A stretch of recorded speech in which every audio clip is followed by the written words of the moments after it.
Good morning mga kaadoy kong higala karong dayong taknaw karong orasa nipalit day ko isa ka kilong tinai sa manok. Kaduha na din ako ning vlog mga kaadoy kong higala pero giadobo to nako. Karon ako na pong tiradahan kaning gitawag natong crispy ba. Ato lang pong i-try no kung ma-perfect ba ni ato ang tirada. Bisag di ni ma-perfect, importante nga gitry nato. So mo na ni mga kaadoy kong higala. Ako na din ang gilapawan da no kaning tinai sa manok kay di ra ba po ni basta-basta ang sulod ani. Kuha dyan naghimay-himay diya maayo basig na pa day mabilin no. Ani di ako motirada sa atong gitawag nga tinai sa manok. Kanang makita ninyo mga kaadoy kong higala kanang always na to makita ba bisag asa dagadyo kay gabaligya ani mga kaadoy kong higala no. Pero ang inyong kaadoy dili jud basta-basta mo palit kay wala pud ta kabalo no kung giunsa na nila pagkatirada. Basta ako mga kaadoy kong higala kung ganahan ko ani mo palit jud ko kay ako mismo magluto bahala jud dili mamao. Importante nga sure ka nga ikaw jud ang nagtirada. So gimarinate na ako mga kaadoy kong higala kay medyo okay na to. Ako ra tong gilapawan no.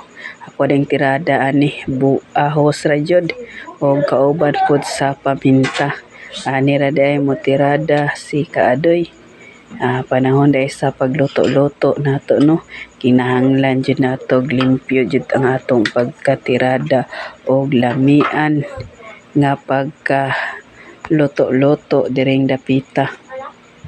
Ako rin yung gimarinate mga kaadoy kong higala no.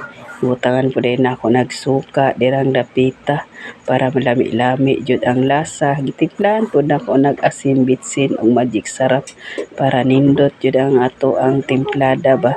Ako na lang gimikos-mikos dira mga kaadoy kong higala para lami jud kaayo ang atong timpla o pagtirada. Ani lang day ka simple no. Katong gitawag nato crispy kaning tinai. So wala day ko nag-speak ani mga kaadoy kong higala no nga wala na day mi harina pero gipadayon gyapon nako ning lutoon ni bisag walay harina maluto man basta nay mantika nga daghan og palutaw-lutawon nato bites na dirang dapita. So ang iyong kaadoy no pinaabtik pinakabukal-bukal yag mantika kay kanang init kayo mga kaadoy kong higala. Ako pa nang gitry dira kung okay na ba pero okay na siya kay nagbula-bula naman ang mantika. So arang kanindot sa atong kabuntagon karon kani atong sudan kaning crispy or pinirito nga tinai.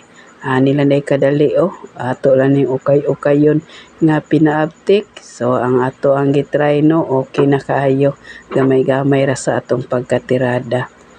Sa pagluto di ani mga kaadoy kong higala no grabe po din yung pisika kung dili jud pwede no nga saligan nato ang mga kabataan ani kay grabe jud makapisik-pisik ding dapita. Arang kanindot kaning tingog sa ato ang ringtone dire kaning gitawag nato nga toko. Pero okay ra na mga kaadoy mo na ni mga kaadoy ubay-ubay na pud ni atong naluto diring dapita. So bisik day siya mga kaadoy no kay wala siya harina pero kung naapas yun ni harina siguro ni pisik. So pero okay lang na madala na og likay-likay. Importante nga makalikay ta no.